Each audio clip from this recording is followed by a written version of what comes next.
The broadcast began with fanfare. A booming alien voice filled the interstellar diplomatic channels, dripping with the arrogance only a species that had ruled unchallenged for 3,000 years could muster. To the citizens of the Galactic Accord, the voice announced, the Galactic Empire has taken into custody 20 human juveniles, offspring of Earth's most influential military, political, and scientific leaders. They will be treated well if their parents behave. This is not an act of war, but a warning. Humans must learn humility. The screen cut to a wide shot. 20 human children, seated in clean white chairs, surrounded by guards twice their size. They didn't look scared.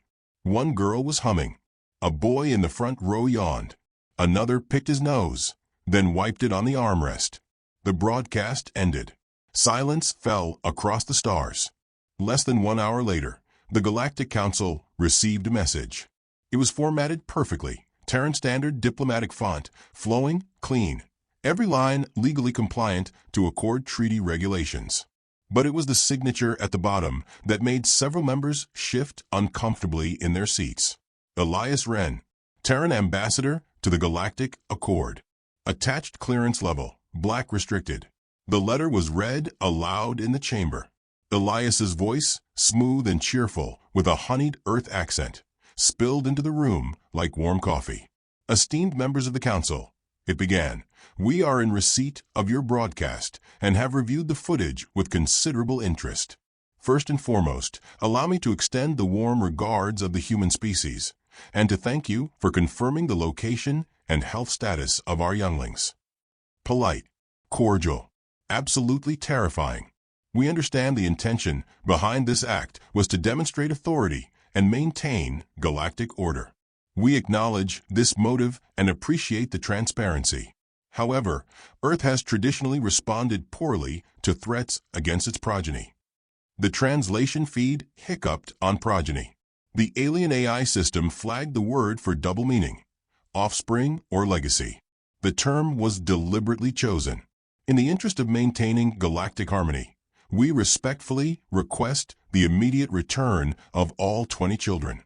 Should this not occur within the next 8 Earth hours, our response will escalate to formal diplomatic disapproval and subsequently to active dispute negotiation protocols as defined under Article 9, Subsection 4.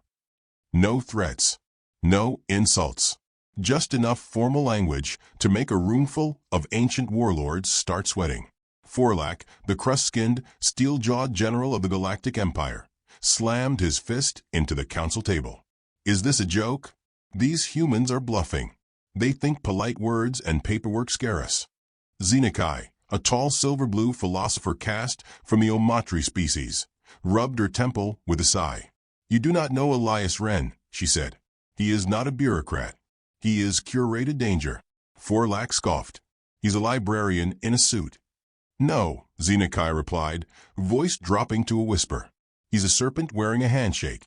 Back on Earth, Elias Wren ended his recording with a trademark smile, the kind that showed teeth but never reached the eyes. He shut off the holocom, stood from his chair, and straightened the cuffs of his dark navy suit. Behind him, the war room was quiet. Admirals, generals, strategists, and Black Ops tacticians filled the long oval table, watching him like he was a loaded weapon. Elias turned to them, clapped once, and said brightly, well, I believe the children are doing splendidly. A woman near the edge of the table adjusted her glasses. Sir, if I may, are we truly not deploying yet? I understand the theatrical value of patience, but those are our kids. Elias walked to the central console and tapped it. A hologram flickered to life, showing a live feed from the Empire's facility. 20 children, calm, relaxed, playing a card game with scraps of alien ration wrappers. One child, 10-year-old Jamie Leclerc, was assembling something under the table with sharp focus. Elias gestured. What do you see? Children. Being unervingly calm, replied Admiral Singh. Exactly. And that they know something we don't. Closer, Elias said, grinning. They're trained. They've been trained since they were born. Not in violence. In misdirection. Observation. Code breaking. Jamie over there once hacked a drone just to get an extra cookie. He's now assembling a signal booster from prison cafeteria trash. A low whistle escaped from a younger officer. They're bait. They're the hook, Elias corrected. But the line was cast long ago. The Empire thinks it captured our weakness. But what it took was a trigger. He turned to the room. The Empire gave us what we haven't had in 3,000 years, moral clarity. An older general folded his arms. We're not actually going to fire first, are we? Elias smiled again. We're simply preparing our delegation. After all, we wouldn't want to appear impolite. Meanwhile, inside the alien prison, the guards were starting to feel it. Not a rebellion. Not violence. Something worse, an eerie kind of calm from the children. Too calm. One was folding paper. Another was teaching the alien surveillance drone a song in binary. Their leader, a tired six-eyed guard named Rektan, watched the footage and felt a cold knot twist in his gut. What are they doing? His subordinate asked. They're waiting, Rektan said. For what? That's what's wrong. They already know. Across the galaxy, the Council convened a second emergency session. The letter from Elias had been dissected, analyzed, and flagged for something none of them expected. Buried deep within the document were 19 distinct legal triggers tied to ancient accord clauses, each meticulously phrased to enable Earth to initiate escalating levels of response without ever technically declaring war. The last trigger was a clause reserved for use only if non-combatant minors under Terran protection are threatened with premeditated harm. It had a name, Protocol Dawnfire. The room fell silent when Xenokai whispered it. Some council members had only heard rumors, old stories from when humans first joined the Accord. Dawnfire? Forlak asked. Myth. No, Xenokai said. Doctrine. The last time it was discussed, Earth was still recovering from its second Cold War. They proposed it in case peace ever became a leash. The council grew quiet. One member tapped a screen. All their systems are online. No signs of fleet activity. No troop mobilization. No formal declaration of war. Another added nervously. And yet 5 of our surveillance stations just went dark. No signal loss. Just silence. Forlak stood. I say we ignore them. Earth is loud, but they're still mammals on a dirt ball. Xenokai turned to him, cold and tired. You just insulted a species that survived extinction 5 times. Who play war games for fun. Who once spent 4 years planning revenge on a nation because it beat them at a game involving a ball and sticks. Forlak's brow furrowed. What kind of? It's called baseball, Xenokai snapped. And they've never forgotten the 2027 World Series. A warning siren rang out. The council chambers shook. A new message had arrived. Not a letter. A video. Elias again lived now. He was sipping tea. Esteemed council. Our 8-hour request deadline has passed. No children have been returned. Therefore, Terran diplomatic doctrine now shifts from request to notice. The next message will be categorized as response. He set the teacup down and leaned in, eyes kind, tone gentle. I understand this all seems rather sudden. But we humans, we've been patient. We've played by the rules. We even tried group therapy. But take our children, and you'll meet the side of us we hide under manners. Then he said it. That word. The one no empire had heard from Earth in 3 millennia. War. The transmission cut. In the prison, Jamie's homemade transmitter lit up. A blinking green light. 1 signal. Then 2. Then all 20 children looked up at the same time. And smiled. The guards reached for weapons. Too late. Something had begun. Something very human. The spaceport above Kaltura Prime, one of the Galactic Council's most secure diplomatic zones, had never received a delegation quite like this. The docking crews expected suits, formal robes, perhaps ambassadors dripping with titles and trembling under the weight of their species' expectations. Instead, the humans disembarked with a quiet focus of apex predators entering unfamiliar terrain. 10 of them. Their ship was unmarked matte black, its only identifier a small, almost playful symbol stenciled near the hatch, a child's drawing of a stick figure holding hands with a grinning bear. It sent the wrong kind of chill down the alien inspectors' backs. The humans exited 2 by 2. No fanfare. No security guards. No press. They were dressed in an assortment of armor and clothing that didn't quite match, but somehow formed a perfect mosaic of controlled chaos. One wore what resembled ceremonial samurai armor, hand-etched with names. Another carried a Maasai spear wrapped in fiber-optic thread. One man in a black cowboy hat walked with his thumbs tucked in a belt holster, whistling a song no translation algorithm could decode. The youngest, barely 20, chewed bubblegum while reading from a leather-bound copy of something titled Art of War, annotated by Grandma Joe. At their front walked Lieutenant Rio. Officially, his title was Special Envoy for Human-Affiliated Crisis Negotiation. Unofficially, he was the man you sent when you wanted to start a fire with a smile and finish it with a handshake, preferably over someone's grave. He wore no armor, just a Terran navy blue blazer over a soft cotton t-shirt that read, in human script, "I'm just here to help, but only if you're nice."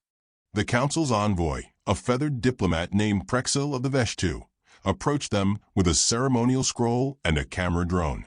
"Welcome, Terran delegates," he chirped, extending the scroll. "The council thanks you for your rapid arrival. We hope to." Rio took the scroll gently, tore it in half, and handed both pieces back. "Appreciate the sentiment," he said with an easy grin. "But we're not here to play paperwork. We're here to talk about kids." Prexil flinched. "This is highly unorthodox." "Right," Rio nodded. "That's kind of our thing." The council chamber was already tense when they entered. The alien leaders sat in a circular amphitheater of sorts, many still recovering from Elias Wren's earlier declaration. The word war hung in the air like smoke no one dared acknowledge aloud. They didn't rise for the humans. They didn't have to. Most of them assumed, as usual, that humans talked big but bowed low. Rio took one look around, gave a low whistle, and said, "Damn. Y'all really leaned into the whole space gods on marble thrones aesthetic, huh?" Forlac, still furious from the last session, growled, "Show respect, human. This is the heart of the Accord." Rio's smile never faltered. "And these," he said, gesturing to his people, "are hearts broken by 20 kidnapped children. So let's skip the foreplay and talk outcomes." The council exchanged murmurs. Xenakai leaned forward. "You speak as if Earth intends to retaliate, yet we have seen no fleet, no movement, no open aggression." "That's cute," said the tall human in the cowboy hat, now leaning against the rail. "Y'all still think Earth needs fleets." Rio opened a small hollow projector and activated it. Instantly, the chamber dimmed. The display showed multiple galactic sectors marked in red, places where surveillance stations had gone quiet, where small supply fleets had vanished, where mining colonies no longer responded. "Recognize those systems?" Rio asked conversationally. "They used to have your outposts." Keyword, used to. One of the council members, a serpent-like being from the Felon Consortium, hissed. "You're behind the disappearances?" Rio tilted his head, as if surprised by the accusation. Now, that would be premature. We're just here to talk." The hologram shifted. It now showed footage of the children inside the prison. They were no longer passive. One was teaching alien guards a human song, badly, and with a kind of enthusiasm that made even hardened soldiers wince. Another had somehow organized a weekly diplomatic discussion forum among the prisoners. 3 had started a chess tournament. The guards were losing. Xenakai narrowed her eyes. "You're telling us these children are part of your strategy?" "No," Rio said, smile disappearing for the first time. "I'm telling you they are the strategy. And you're already losing." Prexil leaned in, visibly rattled. "You can't seriously believe a group of miners is a threat." One of the human delegates, a woman wearing a stitched cloak of old Terran flags, spoke for the first time. Her voice was soft, almost apologetic. "Your mistake wasn't underestimating our children," she said. "It was assuming humans raised children to be helpless." Forlac barked a laugh. "Enough of this. You insult the Empire with parlor tricks and psychological games. If Earth wants war, let it come. We are not afraid." Rio turned toward him, slow and calm, and said with genuine curiosity, "You ever fight a mother bear with cubs?" Forlax squinted. "Is that a human warlord?" "No," Rio said. "It's an animal. A big, furry one. Eats salmon. Looks adorable. Until you touch her kids. Then she becomes the last thing you'll ever see." Forlax rolled his eyes. "Your metaphors are useless." "They're foreshadowing," Rio replied cheerfully. The hollow shifted again. Now it displayed a list of names: aliens, humans, species unknown, high-ranking council informants, black site architects, hidden operatives who had secretly worked with the Empire to monitor Terran affairs. Every name blinked red. The words "account closed" stamped over each profile. Gasps echoed through the chamber. Xenokai whispered something in her native tongue that made the translator stutter. "You knew about all of them?" Rio shrugged. "Knew? No. We fed them to you. Every name on that list? A plant. Every leak, every whisper, every ambassadorial slip-up planned." "You used your own spies as bait?" The cowboy spoke up again. "Nah. They used themselves. We just gave them the fishing line." Another counselor rose in a panic. "You've infiltrated our networks." "Please," Rio said. "We are your networks. You just never looked hard enough. You were too busy watching our muscles, our weapons. Never thought to check the software updates." Prexel turned pale. "So this was a trap?"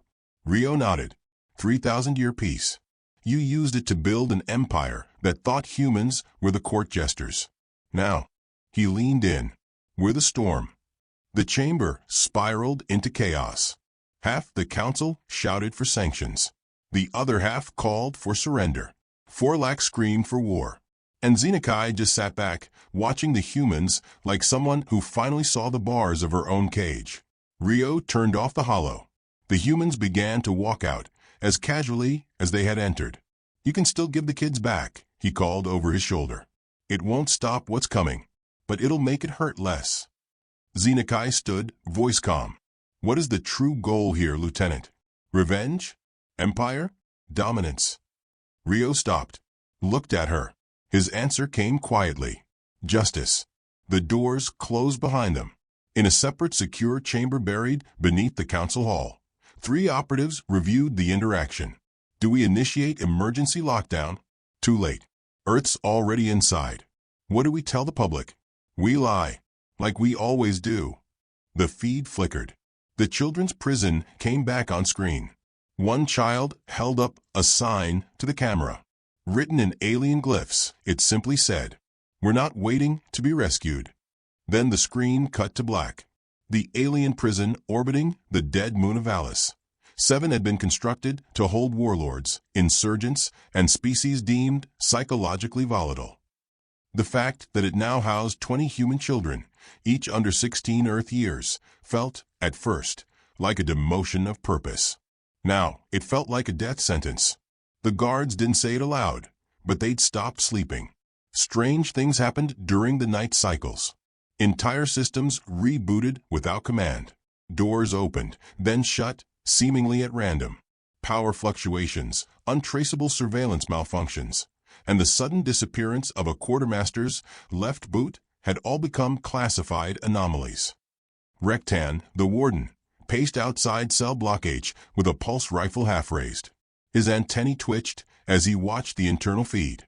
Children, organically soft, small, and supposedly harmless, sat in concentric circles. Not caged or isolated, but sharing food packets, humming in rhythm, exchanging cryptic glances. They didn't whisper. They didn't argue. They coordinated without speaking. This was not normal behavior for hostages. It wasn't even normal for adults. "Sir," one of the younger guards murmured, "there's a humming again in Corridor 7. Rectan grunted. "Power relays?" "No, sir. The walls are humming." Inside the cell, Lily Tran, age 9, placed a set of carefully peeled wires into a slit carved behind the dining bench. She pressed a button on a reassembled transmitter the size of her palm. It vibrated once, then clicked. Satisfied, she smiled. "Signal stabilized," she whispered. Darius Holt, 12, nodded and adjusted his makeshift headset, fashioned from a broken food tray and pieces of alien comm circuits. Comms bridge is open. Encrypting now. From a nearby bunk, Sari Adissa, 15, watched the entry camera cycle through their regular motion. 2 more minutes until blind spot, she said. Make it count. None of them had ever served in the military. They weren't soldiers. But each child in that cell block had been raised under the unspoken assumption that Earth's enemies would one day target its legacy. So Earth had prepared. Not through weaponization, through education, mentorship, simulation. A few had parents in covert operations. Others were protégés of generals, diplomats, deep state AI analysts. Each child was an asset wrapped in innocence, until provoked. Lily tapped her signal relay twice. Back on Earth, a buried node deep beneath the Andes Mountains blinked to life. A string of decrypted binary burst onto the screen, followed by a simple message. Phase 1 complete. Children have control. Elias Wren, standing before a digital war table surrounded by Earth's finest tacticians, sipped his coffee with a satisfied hum. How's the extraction readiness? He asked without looking up. Nav arrays are calibrated. Stealth drones are within 20 minutes of Valis, 7. Our delegation is on standby. And the Empire? Still throwing ships into the dark, trying to trace their disappearing colonies. Good, Elias said, setting his cup down. Let them chase shadows. Inside the prison, guards stormed through hallway after hallway, attempting to locate the origin of the humming. They found nothing. The walls were silent. But in the vents, the conduits, the network of abandoned maintenance routes designed for nanodrones, the children had become ghosts. 2 guards entered cell block H. The children were seated in rows, hands folded. The older guard grunted. What were you doing? Jamie Leclerc, 11, looked up innocently. Practicing. For what? Negotiation, he said. In case we ever have to deal with unprofessional captors. The younger guard raised his plasma staff. You're mocking us. No, Jamie said with a tilt of his head. I'm preparing you. Before the guard could reply, every light in the corridor died. In the pitch black, a low voice echoed through the ventilation system in perfect, fluent Varnak, a rare dialect spoken only in military black sites. Stand down. Unauthorized use of force in proximity to human diplomatic proxies is punishable by Treaty Clause 42. The guards froze. That voice didn't belong to any of the children. In a hidden compartment 5 levels beneath the primary holding cells, a human woman adjusted her breathing mask and keyed open another service hatch. Her name was Kira Halden, former Special Circumstances operative, declared Kia for years ago. She was also the godmother of Sari Adissa and the architect of the infiltration program known as Operation Playground. She wasn't supposed to be alive, and the Galactic Empire certainly wasn't supposed to find her embedded in their most secure prison. Phase 2 begins in 6 minutes, she murmured into her comm. Prison AI is compromised. Local control has been rerouted to Child Unit Alpha. Affirmative, came Elias's voice in her earpiece. Make them panic. Kira moved like water, slinking through maintenance shafts too narrow for most humanoids. Her armor bent light, skin tight and temperature adaptive. She'd once taken down an entire pirate enclave with nothing but duct tape and a sharpened spoon. The Empire had wanted her dead for years. Now, they didn't even know she was already in their lungs, breathing down their spine.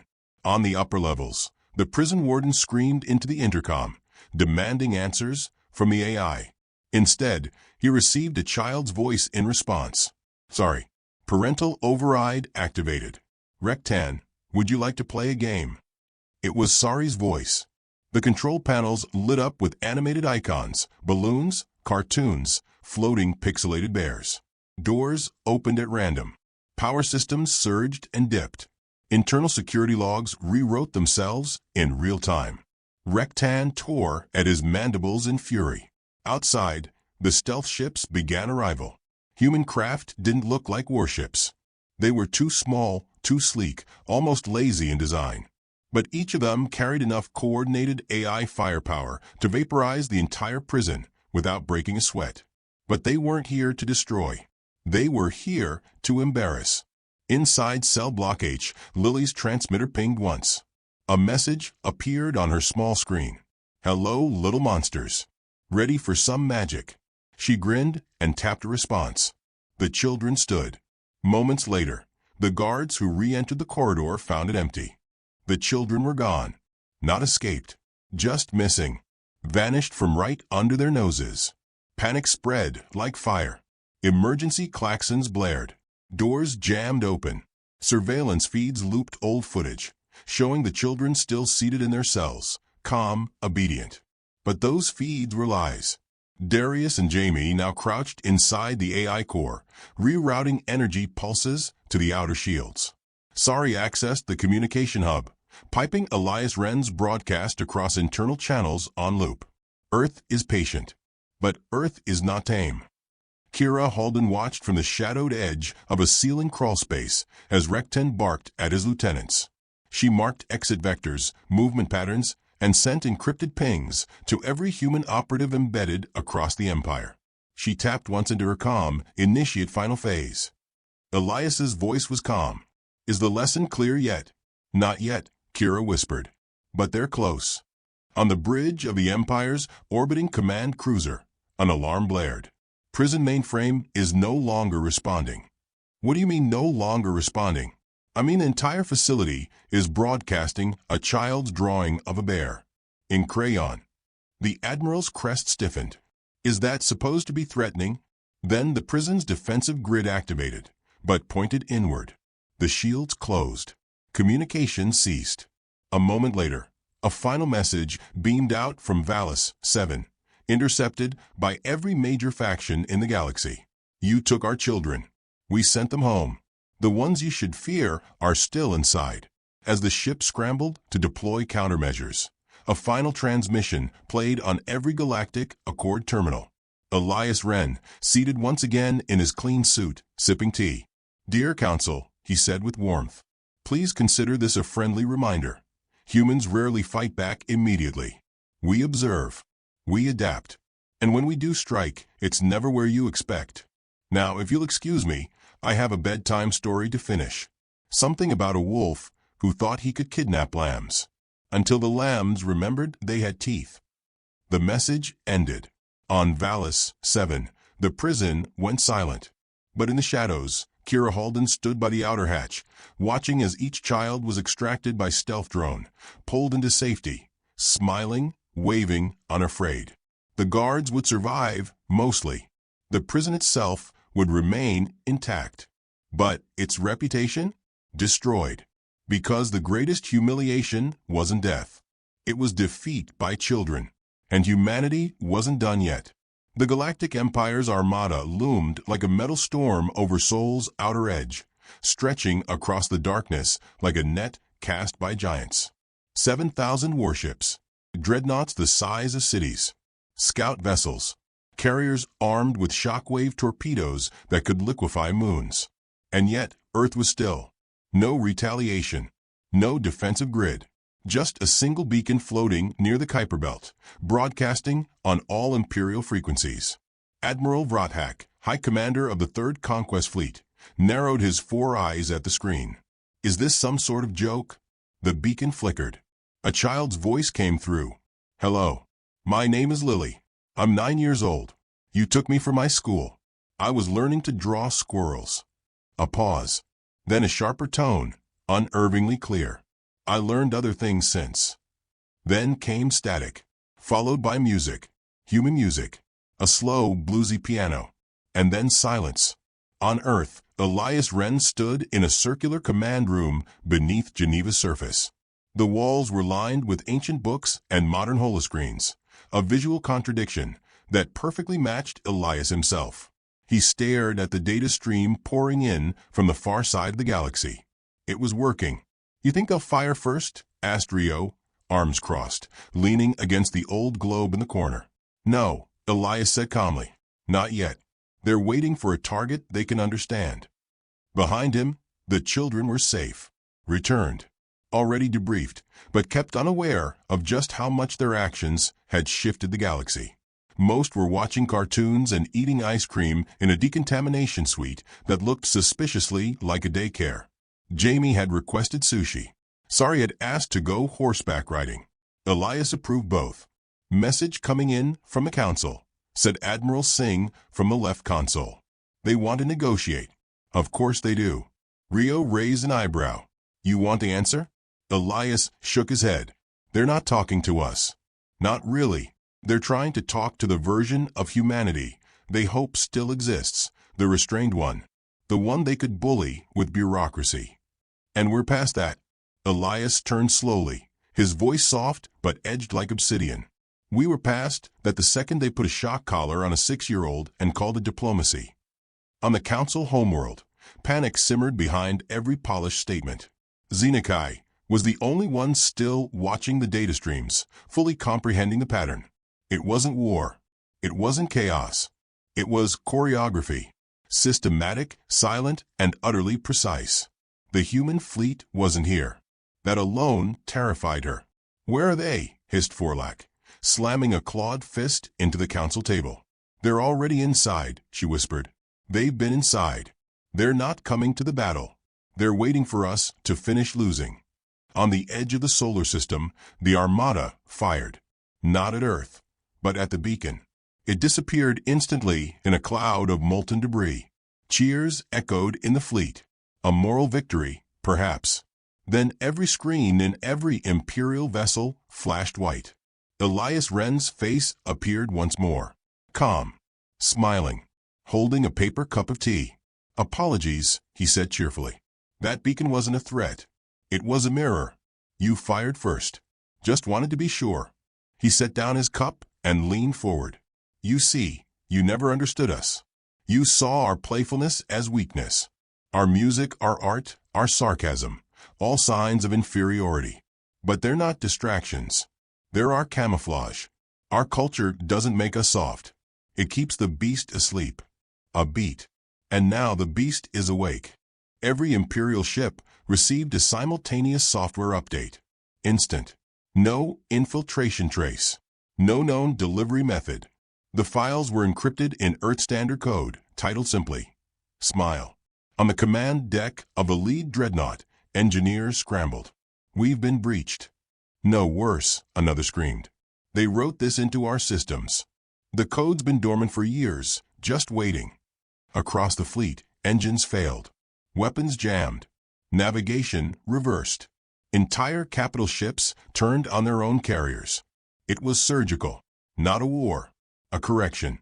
Vrathak screamed into his comms. "Evacuate. Full retreat. Earth is not what we thought." But it was too late. From the dark side of Jupiter, a ripple of light emerged. One by one, human ships decloaked. Not massive. Not intimidating in size. Just hundreds, then thousands, of smaller vessels, black as void, with no heat signatures. Unseen. Unheard. Until now. A voice whispered across every enemy channel. Not threatening. Not angry. Just amused. "We told you not to touch the kids." And then the stars lit with silent fire. No explosions. No drama. Just systems shutting down. Shields imploding. Crew decks venting into space without alarms. And then silence again. Earth didn't vaporize the fleet. It deconstructed it. Piece by piece. Bite by bite. On the ground, watching it unfold, Elias Wren gave no orders. None were needed. The plan had already been executed. Rio stood beside him, mouth slightly open. "You knew they'd fall for it." "Of course," Elias replied. "They've ruled for millennia. They believed no one beneath them could be dangerous. And now they'll learn what danger really means." The council's private war chamber was in chaos. Diplomats fled. Guards turned on one another as communications failed. The doors sealed on their own. Lights dimmed. And a single human stepped into the chamber. Kira Halden. No longer in stealth. No longer a ghost. She dropped the severed comms node at Forlac's feet. "From your prison," she said. "You should probably get it cleaned."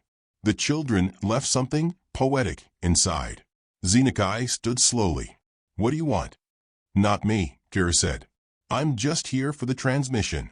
A speaker embedded in her armor crackled. Elias's voice came through. To the Galactic Empire and its council, Earth no longer recognizes your authority. You attempted to weaponize our future. We've disarmed your present. And as for your past, at that, every screen in the chamber displayed hidden war crimes, evidence, witness accounts, prison logs, every injustice hidden behind the mask of peace. You will disband, or we will erase you. The council stared at Kira. Forlac reached for a hidden blade. She didn't flinch. Try it, she said flatly. I'd like to retire with a round number. Forlac hesitated, then dropped the blade. In the silence that followed, Xenakai stepped forward. You could take everything, she said. Why stop now? Kira's eyes met hers. Because this wasn't about domination. It was about correction. And because Earth doesn't conquer. She paused. We just remember. The chamber went dark. On every screen in every system formerly under Imperial control, a final broadcast played. The children, all 20, standing side by side, smiling. Jamie stepped forward. We're fine. We're home. Sari added, but some things can't be undone. Lily tilted her head. So maybe next time, don't start something you don't want to finish. Elias's voice concluded the message. We offered peace. You chose hubris. We responded accordingly. Then the screens went black. In the stars above Earth, the last Imperial ship drifted powerless, its crew watching as one by one their systems faded. And far below, Elias stood in the soft light of Earth's dawn. He closed his eyes, listened to birds, children laughing. Rio approached. Is it over? For now. You think they'll try again? Elias opened his eyes, the storm behind them quiet. They won't forget. He smiled. But if they do, he looked up at the sky. Then we'll remind them.